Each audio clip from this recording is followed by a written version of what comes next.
Buenos días, Miss. La que le habla es la alumna Fernández Romero Ufalia Dalila del segundo ciclo de la clase 6013, que pertenezco al grupo número 2. El día de hoy, mi persona le hablará sobre la prehistoria de la sexualidad. La prehistoria de la sexualidad se evolucionó junto con la mentalidad del ser humano y comenzó en la prehistoria como una simple satisfacción del impulso reproductivo. Y a lo largo de la historia han existido distintas manifestaciones de la sexualidad como parte de la conducta humana. En las antiguas sociedades se aparecían múltiples representaciones del sexo explícito, que lejos de causar pudor y escándalo, eran muestras de poder y admiración.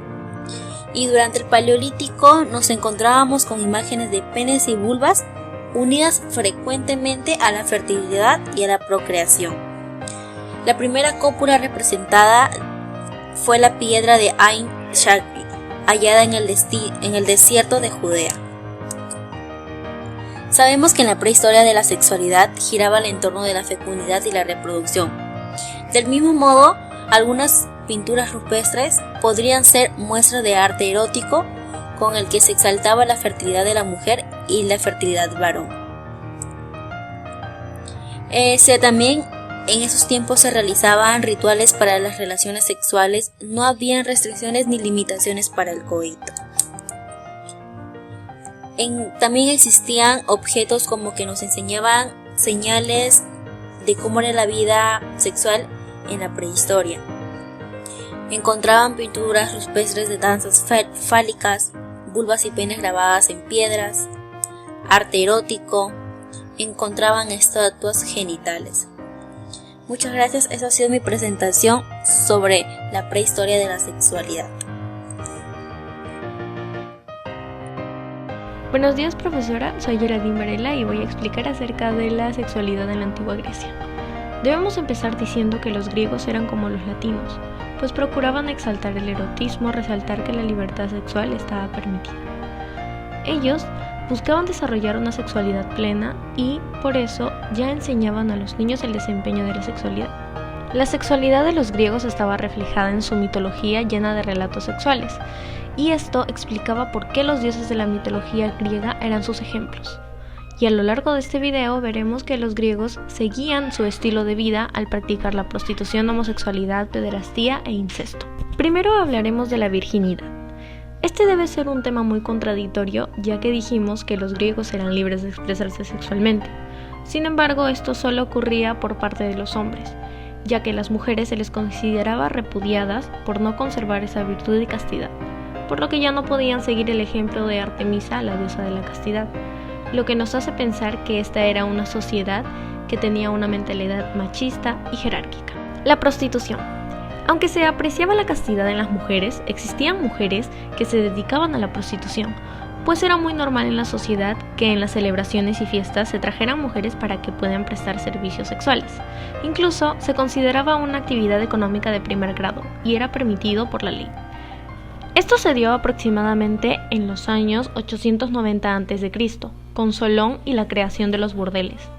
Existían dos tipos de prostitutas, las pronai, que eran prostitutas independientes y de menor categoría, y las heteras, que eran aquellas de mayor rango y que se consideraban sagradas por el grandioso servicio que daban. Las heteras se caracterizaban no solo por brindar un servicio sexual de calidad, sino porque recibían educación sobre distintos temas, lo que hacía que la estancia con su cliente sea muy interesante y entretenida. Además, eran muy precavidas e independientes. Asimismo, para diferenciarlas, se vestían con sedas y se maquillaban con tonos claros para tapar su piel morena y ser reconocidas como la clase alta. Sin embargo, aunque se considerasen así, seguían siendo juguetes sexuales para los hombres y eran denigradas como toda mujer en general en esa sociedad antigua. Esto lo vemos reflejado en el discurso titulado Contra Nera de Demóstenes, que dice: tenemos a las heteras para el placer, a las criadas para que se hagan cargo de nuestras necesidades corporales diarias y a las esposas para que nos traigan hijos legítimos y para que sean fieles guardianes de nuestros hogares.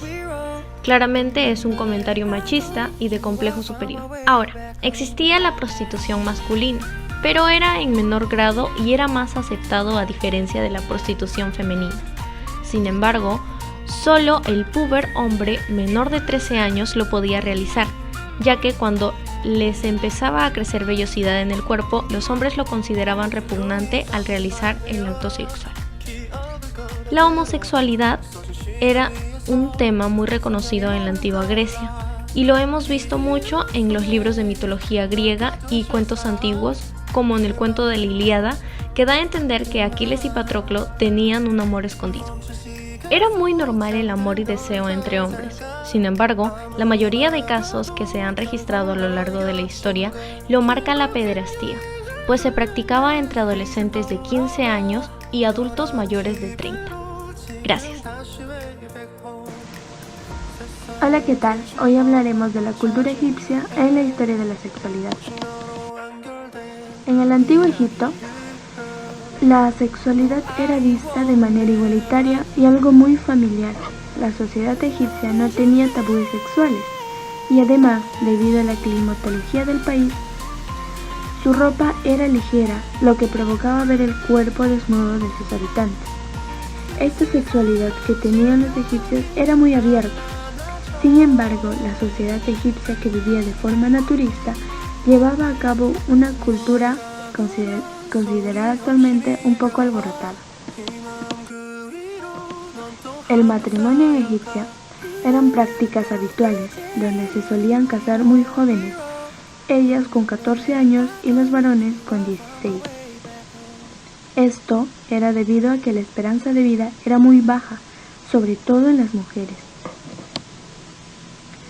Para los egipcios, que una mujer no llegara virgen al matrimonio carecía de importancia y era despreciada. La infidelidad femenina no estaba bien vista. Se permitía al marido tener una esposa secundaria en caso de que la mujer no le diera descendencia. El único objetivo del matrimonio en esta cultura era la reproducción, y la infertilidad era motivo de divorcio. La sexualidad egipcia no era homogénea en sí, dependía de la clase social en la que pertenecían. Las clases altas lo hacían de una forma más refinada, en cambio, las clases pobres hacían una sexualidad más ordinaria. Estaba presente en esta cultura. Era una actividad que era aceptada por la sociedad egipcia. Se le solía identificar con el mundo de la música y el baile, pues habitualmente participaban en banquetes y fiestas. También se les situaba en las tabernas, lugar donde los egipcios bebían cerveza. Las mujeres egipcias empleaban postizos en forma de trenzas para su cabello o también pelucas, como vemos en las prostitutas, que les tapaban los hombros y eran adornadas con diademas, y su finalidad era la seducción del hombre.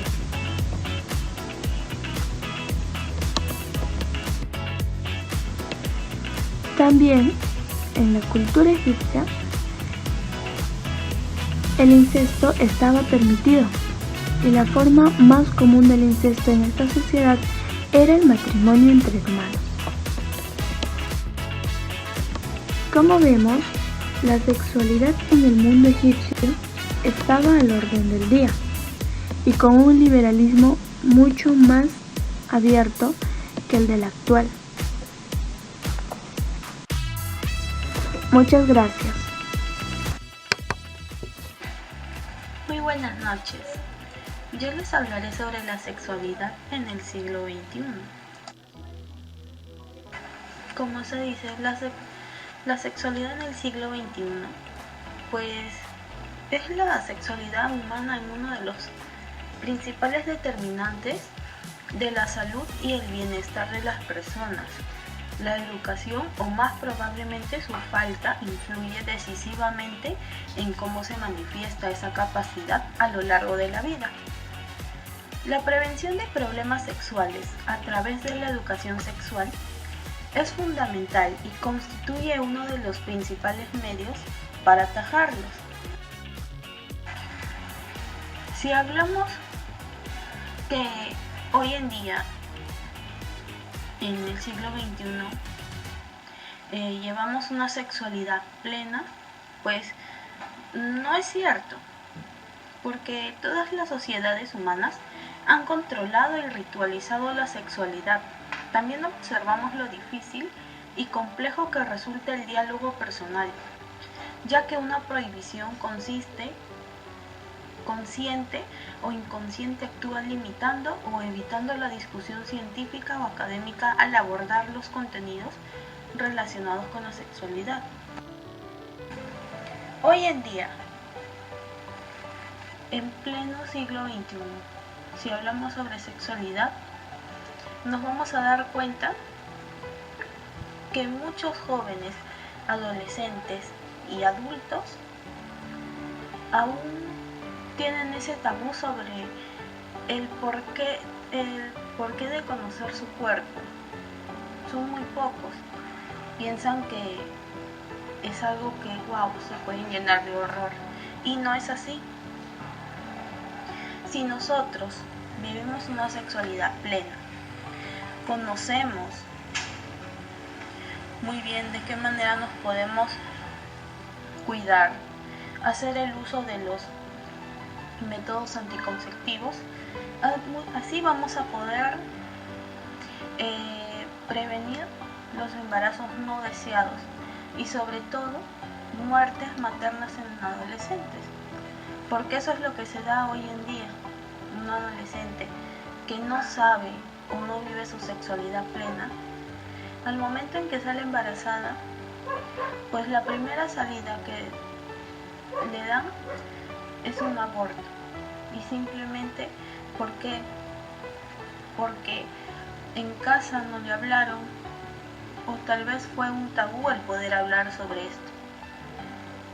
Entonces, esto nos va a ayudar mucho para con los jóvenes, los adultos y sobre todo los adolescentes, y desde los niños ya, aquellos aprendan a conocer su cuerpo, qué es lo que tienen y cómo lo deben de saber de manejar. Muchas gracias.